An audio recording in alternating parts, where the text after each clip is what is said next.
There is a myth long whispered in crumbling cloisters and among the fractured lips of dying nuns that in the southern duchy of Valabris, sometime between the late 12th and early 14th centuries, the bridal chamber was known by another name, la chambre de la fin, the room of ending.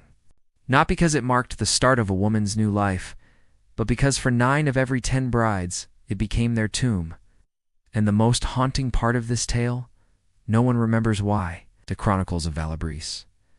Few that survived the great convent fire of 1302 speak not of love or tenderness, but of strange processions.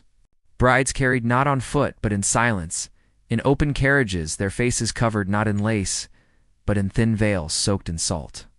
Their hands bore no bouquet, but bled from small ritual cuts made in the church sacristy, just beneath the statue of St. Magdalene with her eyes scratched out. They were told it was tradition, a sign of cleansing. What was never spoken aloud is that it was also an offering. This began, according to the most obscure manuscript hidden in the royal archives of Montfleur, with one woman, a noble by the name of D. Asher. She was married in the year of black rain, when crops wilted and birds flew in reverse migration. Her wedding feast lasted 3 days, yet on the 4th she was found naked, and cold in the bridal bed, her mouth stuffed with poppy petals, her abdomen bloated, not from life, but from stagnant air. There were no wounds, no blood, just silence. Death should have been a tragedy. It became a custom. Her husband, a count of obscure lineage, insisted it was divine, that she had been taken by the angel of purity, that to follow her path was to guarantee eternal union in the afterlife. The church, bankrupt and fearful of rebellion, allowed it, and soon the noble houses of Valabris began to mimic the ritual. A bride dead on the first night was no longer a whore, it was a sign of blessed submission. Yet beneath this ritualized murder hid something far older. Beneath the marble churches of Valabris ran tunnels, carved not by man but something older. Even the masons refused to enter them. It is said that in one of these catacombs a slab still remains. Etched upon it is a depiction of a woman lying beside a horned figure, not in fear, but in sacrifice. A serpent slithers across her womb, and below the carving, in Latin, Quod vivat semel, meliori mori. That which lives once is better off dead, you must understand. In those centuries, a woman's worth was tethered to her purity, and her purity was often measured by blood on linen. But in Valabris, the absence of blood meant survival, because to bleed meant to awaken something. The cloth held not just proof of virginity, but the key to an ancient covenant sealed long before Christ was ever born. The land demanded it. The brides were not just women. They were offerings to an echo that resided in the bones of the earth, something that slept beneath the hills of the duchy and only stirred when disturbed by blood and lust. In these chambers, where sunlight never touched, young girls, often no older than 15, were wed to men twice their age. These men were told they were continuing a holy rite. But what they weren't told is that 9 generations ago, a curse had been whispered into the soil by a dying witch burned alive while pregnant, who screamed, "May your sons never know joy, and your brides never know dawn." And so the pattern began. First, then the quiet girl called Lyra, who wept even in her sleep. Each one died on the wedding night, and the odd thing, the men never remembered what happened. They would awaken disoriented, covered in sweat, and utterly alone. Some found their wives cold beside them, others vanished without trace. One baron claimed he awoke in a bed full of feathers, the girl's body torn apart not by man, but by some unseen beast. But when he spoke of it, his tongue blackened and fell from his mouth 3 days later. Yet the families continued. Why? Because for those whose brides died, fortune bloomed. Crops yielded triple. Rivals fell mysteriously ill. Land deeds appeared in their favor. A dead bride meant a living legacy. The curse did not punish, it rewarded. The curse, though aware, turned a blind eye. For the coffers were full, and the bishop's own niece had survived her wedding night only to die a week later, screaming of a mouth in the wall. So it was generation after generation, a lineage of crimson sheets and silent corpses. of cries that no longer startled servants and candles that never melted in bridal chambers, until one woman defied it. One woman whose name would be burned from every book, whose portrait was slashed in every hall. But not before she wrote one letter, sealed in blood, buried in the spine of a forgotten Bible, and addressed not to the living, but to the brides yet to come. Her name was Isabeau, and what she did would be remembered not in songs, but in shadows. Her name was Isabeau d'Aubray, daughter of a minor noble house fallen into disgrace, but with blood as blue as any countess. She was not chosen for her beauty, though hers was the kind that made men forget their tongues, but for her silence. Isabeau had grown up in the northern province of Gorin, where frost lingered past Easter, and women were taught that obedience was the final virtue. Her mother died when she was 5, whispering prayers in Breton, clutching a wooden doll soaked in salt water. Her father, ever drunk on sour wine and memories of wars never won, sold her hand to the house of Valabris in exchange for 3 barrels of black grain and a broken hunting hound. The man she was to wed, Lord de Valabris, was 37. Twice widowed, both wives gone on the first night, both declared ascended by the monks. The villagers, if they spoke of it, did so behind their teeth. Some whispered that Lord kept their bones beneath the chapel floor. Others said he spoke to their shadows, which had never left the estate. Isabeau arrived 3 days before the wedding.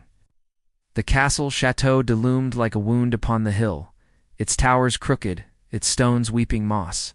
No music greeted her, only the creak of rope pulleys and the smell of rotting myrrh. Her chamber was on the eastern wing, the same one where both of S brides had spent their last night.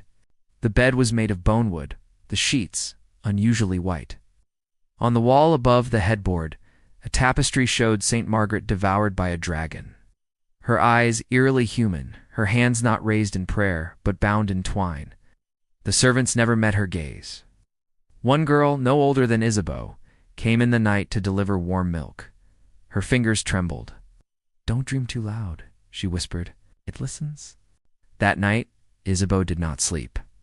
She examined every crack in the walls, every notch in the floor. She found a tiny slit behind the fireplace, no wider than a finger, but deep enough that cold air whistled through it. She slipped in a ribbon from her sleeve, tied to a pin. When she retrieved it the next morning, the ribbon was gone. The pin was bent, and something, or someone, had scratched 3 words onto the hearthstone. "To Sarah Samois, you will be me." The wedding itself was silent. No hymns, no bells. Just the rustle of black gloves and a priest who stuttered through his Latin as if he were choking. When lifted her veil, he did not smile. His eyes, glassy and pale, did not see her. They looked through her, behind her, as if he were searching for a ghost not yet arrived. No. That evening, Isabeau bathed alone, as custom dictated. But she poured the sacred oils down the drain, and instead coated her skin in ash from the hearth. She braided her hair not in silk, but in cords woven with pins. She did not pray, she listened. And the castle groaned. They led her to the bridal chamber at the 11th hour. The servants refused to cross the threshold. They bowed and left her at the door. Inside, a fire crackled, though no wood had been placed. A single goblet of red wine sat by the bed. No dust. Still warm. She waited. Lord entered near midnight. He did not speak. He removed his robe, walked to the bed, and laid down without touching her. His lips moved as if in prayer, but no sound came. Then his eyes rolled back, and he began to shake. Not violently, but like a man gripped by a familiar trance. That is when the stones began to bleed. Tiny rivulets of crimson trickled down the walls from cracks that hadn't been there a moment before. The tapestry fluttered, though the windows were sealed. And from beneath the bed, a soft hum began, like a woman humming a lullaby underwater. Isabeau did not scream. She remembered what the servant girl had said. She listened, and then she acted. From beneath her pillow she drew a dagger made from saint's bone, smuggled from a ruined abbey weeks before. She pressed its tip to her own palm, whispering the words her mother once muttered in her fevered dreams. As her blood touched the air, the chamber wailed, a high, piercing cry, not of human origin. The fire turned black. The walls pulsed. Sat up. His eyes burned red, not with rage, but with hunger. You broke it, he whispered. Silence. And the thing that had been sleeping beneath Chateau d'Ay, the thing that took brides not for pleasure, but for pact, began to wake. It was never about love. It was never about men. The ritual was ancient. The bride's blood fed something that should not walk this earth. And now, with the rite disturbed, it stirred. Isabeau, alone and bleeding, ran. But the castle did not allow escape. Every door led to the same corridor. Every stair returned her to the same floor. She realized then the shadow itself was part of the covenant. Not stone, but bone. Not built, but grown. She returned to the bridal chamber, where now lay writhing, face split with grief. "Kill me," he begged. "End it. Let no more join the silence." But Isabeau did not kill him. Instead, she plunged the bone dagger into the hearth, the origin of the whispers, and screamed the name carved in her dreams. Malgara. The castle shook. Portraits bled, and the air turned to ice. But Isabeau survived. When dawn came, she was found in the chapel, barefoot, silent, eyes wide open. Her hair had turned white. Lord was never found. And Chateau d'Ay collapsed 3 days later into its own foundations, as if swallowed from below. Isabeau never spoke again, but she wrote, in red ink, on sheep's parchment, a letter to the daughters yet unborn, a warning. And in it, 7 words that would outlive kingdoms. The first night is never the last. Isabeau lived, but no one could say she was truly alive. 3 days after the wedding night, when villagers found her curled in the corner of the chapel, she was not the same girl who had walked through the gates of Chateau d'Ay. Her eyes were wide, unblinking, pupils dilated as though they had seen something no human should ever see. Her hands clutched a torn piece of blood-soaked parchment, scrawled in a trembling, left-handed script. It hungers, and we have fed it with ourselves. The chateau, once the grand seat of Valabris's power, collapsed as the noon bells rang, not with thunder or tremor, but slowly, silently, stone by stone, as though the very earth had decided to forget it. From the dust, they say, came the cry of an infant, fond, hollow, impossibly real. Isabeau was taken to the Abbey of St. Benut, hidden behind ivy-covered walls. The nuns said she was possessed. They read psalms over her, sprinkled holy water, and bound her wrists with thorned cord. But every night, the abbey bled, not metaphorically, literally. Blood seeped from the mortar between ancient stones. It dripped from moldy tapestries and pooled beneath crucifixes. A nun gouged out her own eyes, whispering, "She casts no shadow." Panic spread. The noblemen who had once married into the Valabris line began to lose their wives, peacefully, silently, without wounds. Each woman found cold and pale in their beds, bearing the same sign carved just below the navel's single crimson handprint. A Flemish scholar, Hendrik van der Zel, unearthed a sealed manuscript from the Abbey's forbidden archiva, lost scripture called Nuptia Sanguinum, the blood wedding. It spoke of a pre-Christian cult buried deep within Gallic antiquity. They worshipped a being known as Malgara, the first daughter of dust and bone. Their doctrine was clear. The purest offering to Malgara was not just virgin blood, but voluntary fear. A bride, trembling yet willing, stepping into a union of flesh and myth. It was not death that fed Malgara, it was dread. Isabeau, in breaking the ritual, had not starved the entity. She had awakened it. Gorin began to rot from the inside. Cattle died with eyes wide open. Infants vanished from locked cradles. Church walls wept red when the Magnificat was sung. Monks lit themselves ablaze in their sleep. The maidens, those untouched by marriage, began to share the same dream. A white bed, a goblet of dark wine, and a mirror cracked down the center, behind which someone watched them breathe. Those who attempted to erase the Valabris rite died before dawn.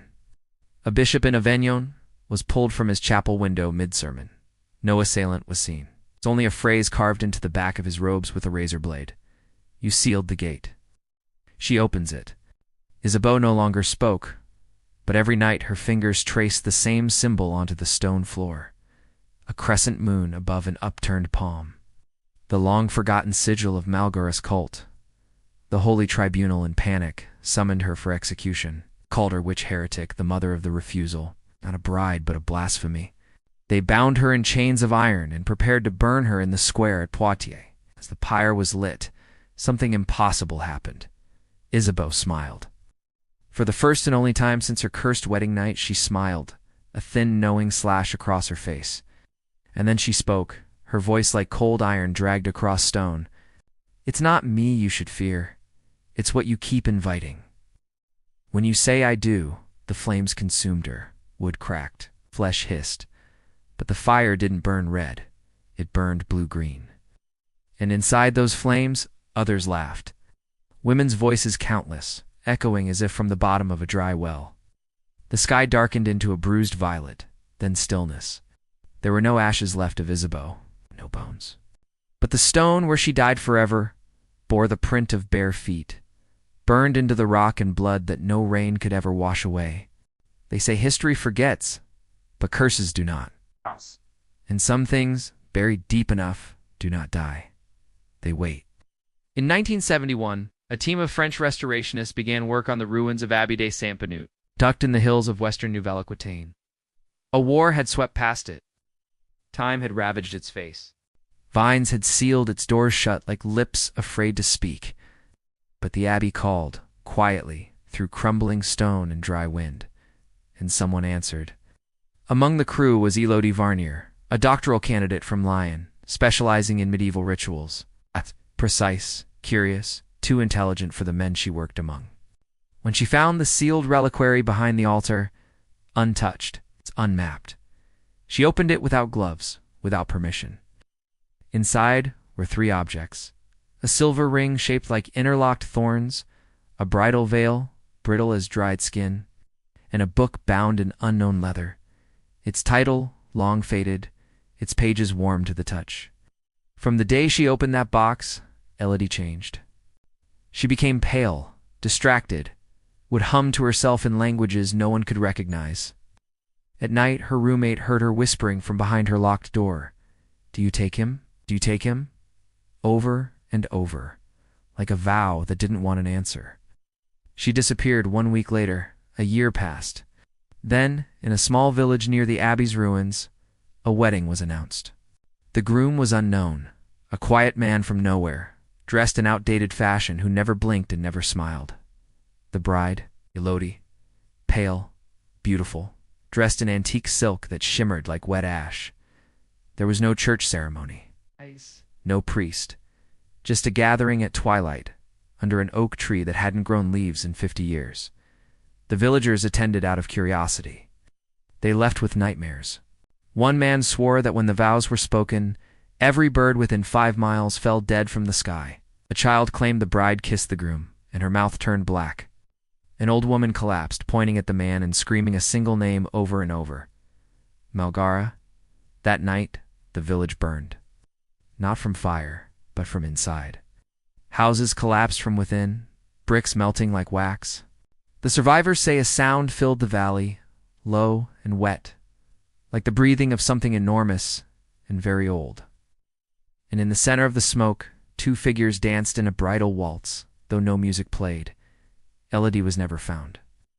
But 3 months later, a marriage certificate arrived by post at the National Archive in Paris, unsigned, unrequested, and untraceable.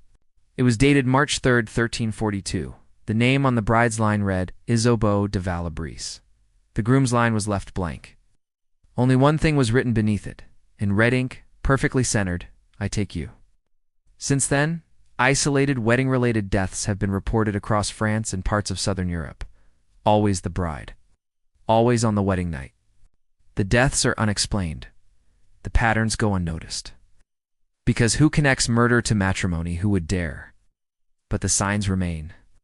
Every site of these deaths shares 3 traits. A blood stain beneath the bed that cannot be cleaned. A veil found folded beneath the mattress, though no one remembers placing it there. And carved into the wood of the headboard, in a hand that belongs to no living person, "Do you take him?" The church denies any connection.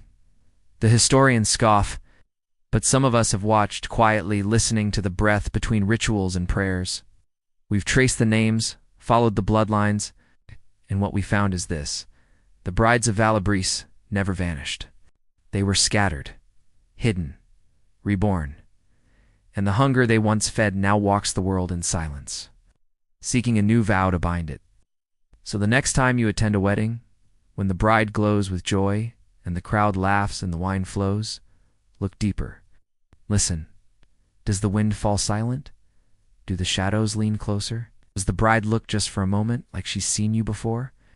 And if on the morning after she is gone, don't ask what happened. Ask instead, who did she marry?